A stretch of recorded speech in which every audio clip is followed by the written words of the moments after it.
आप देख रहे हैं उत्तराखंड लाइव न्यूज, खबरों की सच्चाई तक।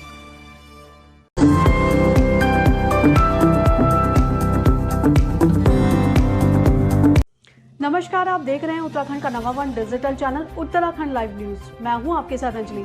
चलिए रुक करते हैं खबरों की ओर।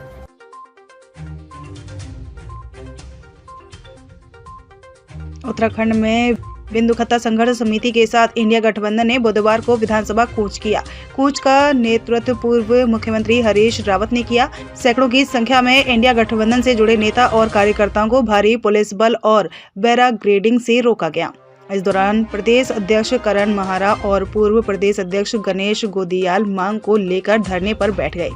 कांग्रेस पार्टी के वरिष्ठ नेताओं ने भाजपा सरकार पर जमकर निशाना साधा। विधानसभा कूच के दौरान उन्होंने कहा, राज्य में लंबे समय से खत्तो, गोटो, खालो क्षेत्र को राजस्व गांव का दर्जा दिया जाने की मांग की जा रही है, ताकि मूल रूप से उत्तराखंड के वासियों को उनका अधिकार मिल सके। इसके साथ उन्होंने सरकार को चेतावनी दी कि अगर मांग पूरी नहीं होगी तो विपक्ष उग्र आंदोलन करके सरकार को गिराने का काम करेगा। जी, ये 100 साल से ज़्यादा के इतिहास के साथ हमारे गोट, खत्ते आदि तराई भावर में बसे हैं और यहाँ गांव-गांव से आए हुए भूमिहीनों ने, गरीबों ने, दलितों ने, शिल्पकारों ने अपने वहाँ बसे और उन बंजर भूमियों को आबाद करना शुरू किया। वहाँ पर अपने पशुपालन किया, खेतीबाड़ी की और ये हज़ारों की संख्या में हैं,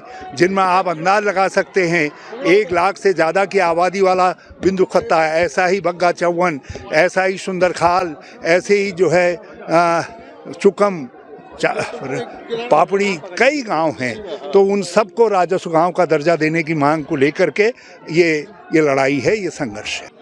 बिंदु खत्ता से, हल्द्वानी से बिंदु खत्ता से आज अपनी इस मांग को लेकर यहाँ पर आए हैं कि ये पुश्तैनी रूप में जिस स्थान पर बसते हैं उस स्थान को राजस्व ग्राम घोषित किया जाए। ये इनकी बहुत पुरानी मांग है और ये लोग आशंकित तब हुए जब कुछ महीने पहले इन लोगों के उस बिंदु खत्ता को अनधिकृत बस्ती की श्रेणी में डाल दिया गया। जो अनधिकृत रूप से बसी हुई बस्तियों की श्रेणी बनी, लिस्ट बनी, उसमें बिंदु खत्ता को शामिल किया गया। इससे ये लोग अपने भविष्य के प्रति चिंतित हैं। हमारा ये हक बनता है, हमारा ये फर्ज बनता है कि हम इन लोगों की मांग को जायज़ तरीके से सरकार तक पहुंचाने का काम करें और इन्हें सहयोग देने के लिए हम यहाँ पर आए। अतिक्रमण के नाम पे बिंदु खत्ता को खतरे में डालिए। 2 महीने पहले ही जिला अधिकारी की रिपोर्ट में फिर उसको जो है अतिक्रमण दिखाया गया है, जो निश्चित ही निंदनीय है। 2006 में आदरणीय मनमोहन सिंह जी ने खत्तों के लिए वन गाँवों के लिए एक नया अध्यादेश पास किया था, जिसमें कहा था कि राज्य सरकारें इनके प्रस्ताव बनाकर भेजे, डिफॉरेस्टाइजेशन कराए और इन इलाकों को, जो ऐसे क्षेत्र हैं, इनको चिन्हित करके इनको पक्का किया जाए, इनको ग्राम सभा का या छोटी पंचायतों का जो है स्वरूप दिया जाए। लेकिन अफसोस है बीजेपी उस रास्ते पे नहीं चल रही। 2006 का जो अध्यादेश है उसका पालन ना करते हुए गरीबों को घर उजाड़ने की कोशिश करी, जो निश्चित ही निंदनीय है।